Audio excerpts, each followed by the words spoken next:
प्यारे बच्चों, आज हम करने जा रहे हैं कक्षा 9th की प्रश्नावली 2.1 बहुपद से संबंधित है। बहुपद का इंट्रोडक्शन वीडियो मैंने पहले एक बना रखा है, प्लेलिस्ट में जाके कक्षा 9th वाले में उसको ज़रूर देखें, जिससे कि ये प्रश्नावली आसानी से समझ में आ जाएगी। और बहुपद जो है वो कक्षा 9th से शुरू हो रहा है और आगे को चलते हुए हर क्लासों में इसका इम्पोर्टेंस इसकी बढ़ते जाती है। इसलिए ज़रूरी है कि बेसिक से इसको आराम से सीखें और हर कॉन्सेप्ट को ढंग से समझें।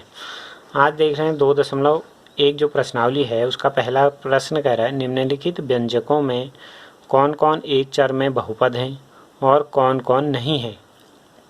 कारण के साथ उत्तर दीजिए। विच of the following expression are polynomial in one variable and which are not state region of your answer। यानी कि इनमें से कौन से पॉलिनोमियल हैं, कौन से वन वेरिएबल में पॉलिनोमियल हैं, यानी कि कौन एक चर में बहुपद हैं और कौन से नहीं हैं।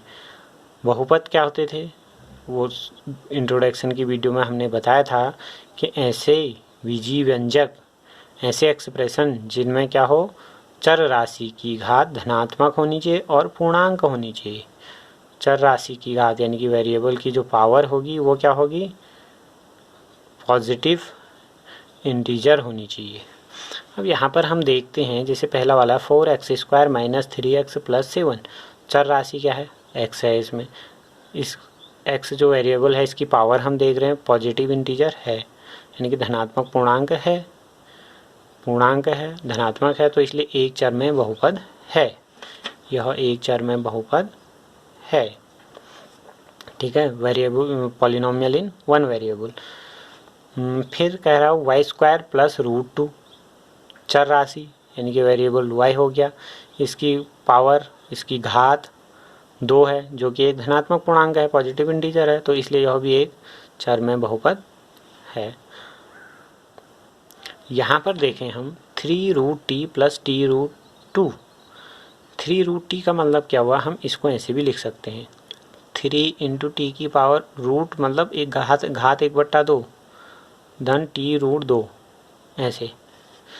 अब √t मतलब t की घात 1/2। अब यहाँ पर क्या हो गया, जो हमारा चर राशि है, वेरिएबल जो है उसकी पावर घात पॉजिटिव तो है यानी कि धनात्मक तो है, परंतु पूर्णांक नहीं है, यानी पूर्णांक कहाँ है, घात 1/2 है, हाफ है ना, धनात्मक पूर्णांक नहीं है, तो यह इसलिए एक चर में बहुपद, यह बहुपदी एक चर में क्या, यह तो बहुपदी नहीं है, बहुपद नहीं है।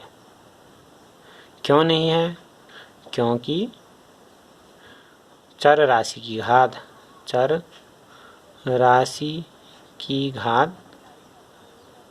पूर्णांक नहीं है, चर राशि की घात पूर्णांक नहीं है। It is not a polynomial because the power of variable is not integer. अगला देख रहे हैं हम y + 2/y, y धन 2/y, इसको हम क्या लिख सकते हैं, y धन 2y की घात ऋण 1। घातांक के नियम में हमने पढ़ा था, कक्षा 8th में भी पढ़ा था, जब बट्टे में है तो उसको ऊपर ले जाएंगे तो उसकी पावर माइनस हो जाएगी, घात ऋण में हो जाएगी। अब यह एक चर में बहुपद, यह बहुपद ही नहीं है, सीधे एक चर क्या बहुपद नहीं है। बहुपद क्यों नहीं है, क्योंकि चर राशि की घात क्या है, ऋणात्मक है। यहाँ पर ऋणात्मक नहीं होनी चाहिए, धनात्मक होनी चाहिए। घात ऋणात्मक हो जाएगी तो बहुपद नहीं होगा। यह भी एक चर में बहुपद नहीं है। क्यों नहीं है, क्योंकि यहाँ 3 चर राशियाँ हैं। यहाँ कितने वेरिएबल हैं, 3 वेरिएबल हैं। यहाँ x, y और z होगा शायद, ये z या t था शायद, जो भी है, यहाँ 3 वेरिएबल हैं। वो पूछ रहा है कि एक चर में बहुपद है। बहुपद तो है क्योंकि घात क्या है, यहाँ पर धनात्मक पूर्णांक तो है, परंतु चर राशियाँ कितनी हैं, 3 हैं, इसलिए एक चर में बहुपद नहीं हुआ। अगले प्रश्न में हम देखें, अगले क्वेश्चन में हमसे क्या पूछ रहा हो, निम्नलिखित में से प्रत्येक में x² का गुणांक लिखो। गुणांक मतलब x² का गुणांक, x² गुणांक मतलब गुणा हुआ है जिस अंक से, एक्स स्क्वायर किस अंक से गुणा हुआ है। Right coefficient of x square in each of the following. X square का कोफिशिएंट लिखोगे, यानी कि एक्स स्क्वायर जिस अंक से गुणा हुआ होगा वो उसका गुणांक हो गया।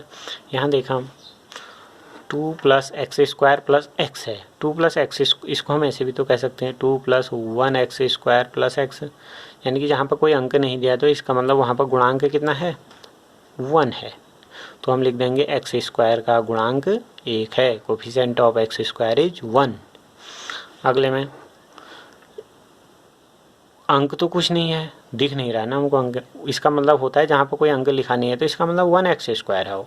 और अब साइन इसका क्या है, आगे से ऋण है, इसका मतलब ये हुआ ना इस टाइप का हुआ 2 minus 1 x square minus x cube, इस टाइप का। अब यहाँ पर हम देखेंगे एक्स स्क्वायर का गुणांक किस अंक से गुणा हो रहा है, -1, तो यानी कि एक्स स्क्वायर का कोफिशिएंट हुआ -1 ऋण 1। यहाँ पर π/2 सीधे सीधे दिख रहा है। यहाँ पर एक्स स्क्वायर वाला तो पद ही नहीं है, इसका मतलब गुणांक क्या है, 0। इसका मतलब ये हुआ ना 0 एक्स स्क्वायर प्लस √2x - 1, ऐसे भी कह सकते हैं हम इसको। इसका मतलब एक्स स्क्वायर का गुणांक 0 है, या कुल मिला के एक्स स्क्वायर वाला है ही नहीं तो उसका गुणांक 0 माना जाएगा। अगला देखें हमने इंट्रोडक्शन की वीडियो में ये चीज़ भी पढ़ी थी कि पॉलिनोमियल की पावर क्या होती है और टर्म क्या होते हैं, यानी कि बहुपद की घात और पदों के बारे में हमने पढ़ा था उसमें। घात मतलब पावर, यानी कि 35 घात के द्विपद, यानी कि कितने टर्म होने चाहिए उसमें, 2 पद होने चाहिए। पावर यानी कि घात कितनी होनी चाहिए उसकी, 35। घात किसको कहते हैं, कोई भी बहुपद में जो वेरिएबल होगा यानी कि चर राशि होगी उसकी अधिकतम घात जितनी होगी वो उस पूरे बहुपद की घात कहलाती है। जैसे हम देखें यहाँ पर अधिकतम घात 2 है तो इस बहुपद की घात 2 होगी, इस बहुपद की घात 3 हुई क्योंकि अधिकतम घात यहाँ 3 है, यहाँ अधिकतम घात 2 है तो 2 घात हो गई। ऐसी अब घात होनी चाहिए 35 तो लिख दो एक्स की घात 35 लिख दिया। पद 2 होने हैं, एक है एक अगला कुछ भी लिख देते हैं, +5 लिख दिया मैंने। 2 पद हैं और घात 35 है, ऐसे कुछ भी लिख सकता है। 2x यहाँ पर 5 ऐसे भी लिख सकता था मैंने, 2x की घात 35 धन 10 धन 20 कुछ भी लिख दो, सब वही हो सकता है। अगला 100 घात का एक पद 1 होना चाहिए, घात 100 होनी चाहिए, कुछ भी लिख, y की घात 100 लिख दिया, एक पद है और घात 100 है, ठीक हो गया। अब अगले प्रश्न में देखें, अगले में क्या कह रहा है, निम्नलिखित बहुपदों में प्रत्येक बहुपद की घात लिखिए।